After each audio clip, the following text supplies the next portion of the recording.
कांग्रेस भी अपना दांव लगा रहा है, भाजपा भी अपना दांव लगा रहा है। भाजपा का फेस मोदी है, उसी के नाम पर चुनाव होता है। सत्ता जो है ना को चलाने वाला एक ही सशक्त आदमी है, वह नरेंद्र मोदी है।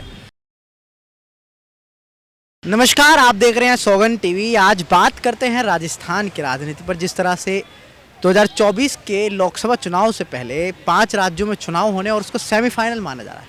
आज बात करेंगे क्या बीजेपी घबरा गई है।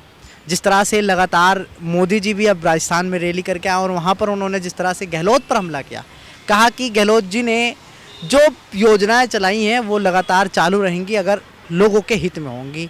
लेकिन जो सीएम फेस है वो कमल पर निशान पर ही लड़ा जाएगा, सीएम फेस नहीं कराए। क्या वसुंधरा राजे को साइड किया जा रहा है? आज हमारे साथ बात करने इस मुद्दे पर बैठे हैं सज्जन कुमार झा, जो न्यूज़ संपादक हैं।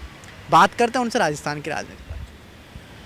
देखिए, राजस्थान हो चाहे मध्य प्रदेश हो, भाजपा अपना एक नया प्रयोग कर रहा है। जो मंत्रियों को विधानसभा उतार रहा है, भारत सरकार के मंत्री को विधानसभा में उतारा जा रहा है। इसका प्रयोग है जो मान लीजिए यहाँ जो देश में जो काम कर रहा है वो राज्य के लिए अच्छा काम करेगा, यही प्रयोग अपनाना चाह रही है भाजपा। और मुख्यमंत्री का चेहरा जो है ना साफ नज़र में इसलिए अभी नहीं आएगा, जो चुनाव के समय थोड़ा जनता भी ख्याल रखे जो क्या करना चाहिए हमें, क्योंकि मुख्यमंत्री के फेस पे चुनाव होना कोई ठीक बात नहीं है। इसलिए भाजपा अपना ये प्रयोग अपना रहा है। मध्य प्रदेश में भी कर रहा है, राजस्थान में भी कर रहा है और जगह जगह करने की बात हो रही है जो करेगा। और इससे जनता में थोड़ा सा दूसरा भाव रहेगा, वो पार्टी बेसिस पर वोट करेगी। जो है पार्टी कौन चला सकता है हमारे प्रदेश को, उसके अनुसार वो अपना वोटिंग करेगा। यही प्रयोग है भाजपा का। वो इसमें कोई खास घबराने वाली बात नहीं है। ये तो अमूमन सब कर रहा ही है, जो अपना अपना पार्टी अपना अपना प्रयोग कर रही है। उसमें कांग्रेस भी अपना दांव लगा रहा है, भाजपा भी अपना दांव लगा रहा है, तो दोनों समतुल्य है। सवाल ये है कि बीजेपी जिस तरह से आपने कहा कि केंद्रीय मंत्री को उतार रहा है, क्या राज्य में कोई और नेता नहीं बचे हैं कि जो अब केंद्र से राज्य में वापस ले जाने की बात चल रही है जिस तरह से? देखिए, राज्य में नेता तो बचा हुआ है, ऐसा नहीं है जो नेता नहीं बचा हुआ है, लेकिन पता नहीं पार्टी बेसिस पर कुछ ऐसा चीज़ है जिसे भाजपा ने अपना प्रयोग के सहारे राज्य को दिखाना चाह रही है। यही कारण है और कोई कारण नहीं है। भाजपा इस प्रयोग में सफल होता है तो अच्छी बात है, ये होना चाहिए।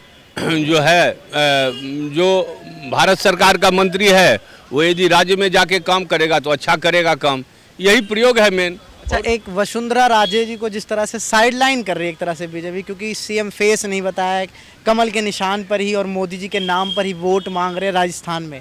अगर देखा जाए तो बीजेपी अपना सीएम फेस और हमेशा विपक्ष पर भी जिस तरह से लगाते हैं कि 2024 में प्रधानमंत्री कौन तो सीएम कौन राजस्थान में। वसुंधरा राजे से कहा जा रहा है कि आप गहलोत जी के सामने लड़ें। आखिर क्या कारण है कि उनको बिल्कुल साइडलाइन किया जा रहा है और वसुंधरा जी बिल्कुल एग्री नहीं है कि मैं गहलोत के बिल्कुल सामने लड़ूं? देखिए, सीएम फेस हो या पीएम फेस हो, वो जो है ना भाजपा सिर्फ सहारे के अनुसार मोदी जी के नाम पर ही पूरे देश में चुनाव लड़ता है और लड़ते आया है आज तक। यह फेस नहीं होगा। मान लीजिए अभी वसुंधरा राजे को कह रहा है गहलोत जी के पास से खड़ा होने के लिए, वो नहीं खड़ा होती है तो शेखावत जी को खड़ा करेगा, उनके साथ जो है ना वो प्रयोग करेगा।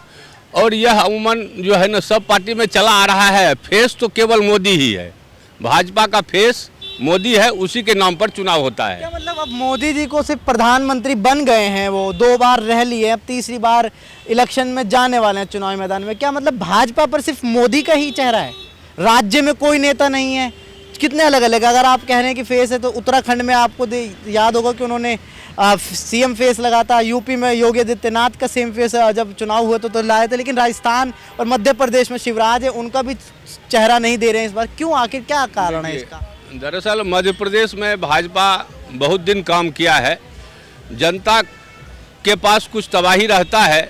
हो सकता है जो इस बार कुछ जनता उबल रहा हो, यही कारण रहा होगा। हाँ, एंटी कम्युनिस्ट के चलते भारत सरकार के मंत्री को वहाँ उतारा जा रहा है। वही हाल यहाँ है। यहाँ भी भाजपा कई साल राज किया है, राजस्थान में भी। अभी तो मान लीजिए कांग्रेस का राज है, लेकिन मुद्दा एक ही है, जो मोदी जी के फेस पे चुनाव लड़ा जाएगा और जो आएगा उसके बाद चुनाव होगा, अपना किसको मुख्यमंत्री बनना है। अगर राज्य हार गए तो क्या मोदी जी हार गए? नहीं, ऐसा बात नहीं है। बीजेपी देखो फेस अगर देखा जाए तो मोदी जी के चेहरे पर लड़ते हैं और जो चुनावी उनके हाथ से निकल जाता है राज्य, फिर वो ठीक है, राज्य के जो बड़े चेहरे होते हैं उन पर फोड़ते हैं। तो ये तो सब पार्टी में उठापटक चलते आ रही है, ये कोई नई बात नहीं है। ये होता है, ये होता है। भाजपा का फेस तो मोदी जी के फेस पे चुनाव लड़ा जाता है, क्योंकि वो आदमी सत्ता जो है ना को चलाने वाला एक ही सशक्त आदमी है, वह नरेंद्र मोदी है। ऐसा शासक रहना इस देश में बहुत ज़रूरी है। और दरअसल अमूमन राज्य की बात होती है तो राज्य में तरह तरह के बात होते हैं, और अभी दूसरे फेस पे लड़ाया जाएगा, अभी केवल कमल के फेस पे लड़ाया जाएगा, वो चुना जाएगा, उसके बाद देखा जाएगा जो किसको क्या करना है नहीं करना है। तो जनता का जो थोड़ा कट उट रहता है ना, इसलिए वहाँ सीएम फेस नहीं अभी तय किया गया है। वो लगातार जो है ना इस पर भाजपा काम कर रही है, और हो सकता है जो 5 स्टेट जो है वहाँ भी यह प्रयोग 3 स्टेट में और यह प्रयोग किया जाए, जो भारत सरकार के मंत्री को वहाँ उतारा जाए। तो यही हो रहा है, यही चुनावी हाल है। और जनता को क्या मिलना है नहीं मिलना है वो जनता खुद जान रही है, सरकार समझ रही है इस चीज़ को। बीजेपी के पास सबसे बड़ा चेहरा है वो मोदी जी हैं, और मोदी जी के अलावा कोई और चेहरा नहीं है। मोदी जी के ही नाम पर देश में हर एक चुनाव लड़ा जाता है, उसके बाद तय किया जाता है कि किसको मुख्यमंत्री बनाया जाए और किसको कौन सा पद दिया जाए। फिलहाल इस खबर में इतना ही। बाकी तमाम ऐसी खबरें देखने के लिए बने रहें सौगंध टीवी के साथ। कैमरामैन सचिन के साथ सुहेल। आप देख रहे हैं सौगंध टीवी, सौगंध वतन की।